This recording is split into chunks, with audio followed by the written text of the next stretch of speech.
Radical. Big plan to sell Xbox 360 games. I mean, I sold some today. I sold some Xbox One games, FIFA 16, FIFA 17. I sold Burnout, Call of Duty, Battlefield 4, and I think two more different ones. Like I said, it was kind of a slow day, but a good percentage of that $68 was 360 games. So I have no problem selling 360 games. You know, people that come by, mostly like the kids, they look and they say, is that an Xbox 360? You know, because like little kids, they don't know anything about Xbox 360. It's just something that they heard about, or, you know, something that maybe the older brothers used to have before they, you know, sold for Xbox One or something like that. The kids were playing. They were like just really shocked at how fun the games were. One kid even mentioned how good the graphics were on one of the games. Mostly that's attributed to running an HDMI cable to, I forget which TV it was. It's like maybe Emerson or something like that. But it was really bright, gorgeous picture on that TV. The TV that you have, your old retro system or whatever kind of system hooked up to, can make a world of difference in your games.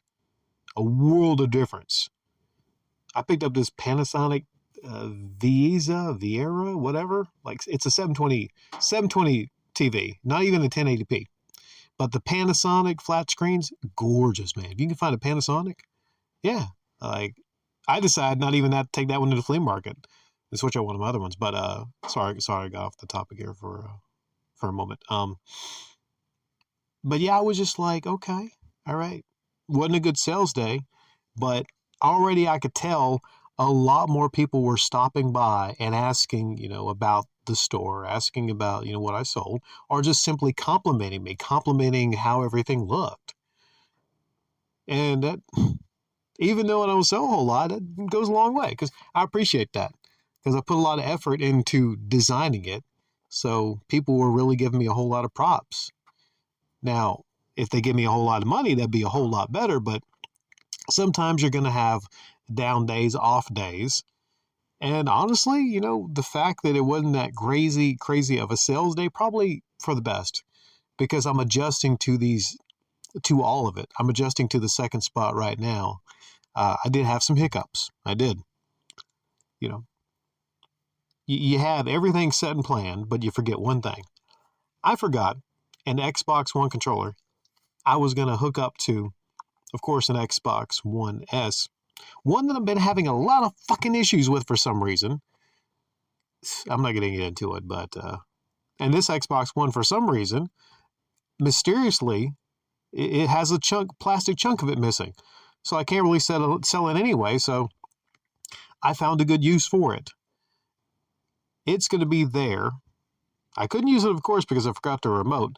I also have a PS3 that I picked up that I found a great use for. The PS3 doesn't have an HDMI. The HDMI out is not working, but the other one works fine. So what can you use these systems for?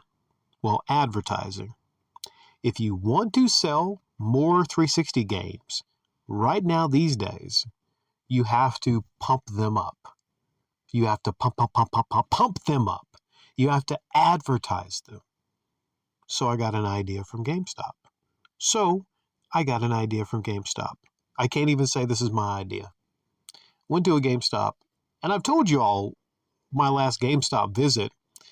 I blew up their bathroom, baby. No, not like Review Tech USA. I didn't blow up their bathroom. I don't even know if they have bathrooms in any GameStops for the customers. But I went in there, and right behind the counter, you see a flat screen that's showing off a lot of the games you can buy within the store. It's quite brilliant, quite subliminal. Not even subliminal. It's great advertising to have a TV right there showing off the games that are featured in the store. So that's the idea that I had. Oh, by the way, if any of you following this, I successfully fixed the broken TV stand on the Samsung. I didn't go all out in fixing it. I used super glue and duct tape, black duct tape, Gorilla Tape. Then I wanted to go a third step with some zip ties, but I didn't really even need it. But it's working. I'm just being really careful putting it down really gingerly and everything. That was my preview TV for advertising. I might switch tomorrow because I'm going to go with a bigger TV. My idea I got from GameStop is to have a loop of trailers for games running. That's what they did, and that's what they still probably do. Of course, when they go belly up, when all the physical games basically go away and you can't buy new physical games, and you're like, what the fuck do I need to go for a GameStop for, some Funko Pops? I'm going to add some more to the USB, but I had about 12 or 13 trailers running. Watch Dogs, Halo 4, Battlefield 4, Far Cry 4, basically anything with fours. No. Assassin's Creed 3, and I found the best trailers online. This one trailer, which was the Evil Awakens trailer for Halo 4, I did some great editing. And I took out one part in the middle that maybe had like some questionable stuff I didn't really show on the trailer and whatnot that I wouldn't want to show there. And I edited it and came out perfect. And I got to do some work with the volume not being level in all of it. Like the Watch Dogs trailer, the volume is way up on that. If you saw this, Ubisoft, it's like a minute and a half for Watch Dogs.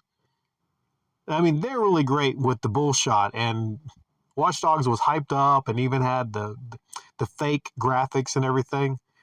But if you watch that trailer, you get amped. You want to play that game.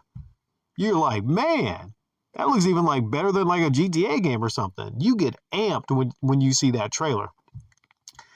Also had some fallouts there. And who's not to say that I sold a copy of Battlefield 4? I think, what did I sell it for? Well, it's part of a deal. I think Burnout Paradise, Call of Duty, I won't say Call of Duty, Battlefield 4, and another game. It was total $40, but I knocked $10 off, because I do that. The more people buy, the more they save. Who's to say I sold a copy of Battlefield 4, which I have like, 12 copies of or something like that, because people saw that trailer running in the background. It's a very powerful thing. Like, if you see a trailer running in the background, or if you even hear about it, Peggy 18, you're like, oh, let me get attention. What's going on here? And maybe, just maybe, some people, maybe some non-American people, think that these are the brand new systems that come out. Maybe they're not in the loop. Maybe they go, wow, these are really cool. I've never seen these systems. Are these brand new? And, they see it's HDMI graphics. And hell, some of these games can maybe like not hold a candle to, but maybe like a really dim lit match. They can hold a really dim lit match to some of these new graphics in these new games. And if people are out of the loop, hell, they just see a nice looking, shiny, clean system. They see these trailers running on a TV, and maybe disregard when it says like available 11/11/2012. And they don't even think that maybe there's this insane dude out here, this insane dude stockpiling 360 games with a plan to make a fortune reselling Xbox 360 games. And hell, you know what? Maybe it's not so crazy. Because you look at GameCube games right now, right? Look at generation that is. I know there's a lot more 360 games than GameCube games. But is it any less psychotic when you see common, not even Mario or Pokemon GameCube games selling for what they're selling at right now? I would say I'm just getting ahead of the curve. Maybe Radical Rick, maybe Radical Rick should not fucking talk in the third person, because no, it triggers some people, so sometimes I do it. Maybe I'm really getting ahead of things right now by investing heavily in Xbox 360, and to a lesser extent or superior extent, depending on how you feel about the PS3. I personally don't like it as much as the Xbox 360, but you look at what's going on with the GameCube era, the PS2 era, how much excitement there is for collecting for those systems. What do you think's going to happen in a couple years? Yeah. They're going to start coming for the PS3 and the 360 games. Yeah, that's what they're going to do, right? And who's going to have them all? Who's going to have them all? A whole house full of 360 games. It's going to be this guy.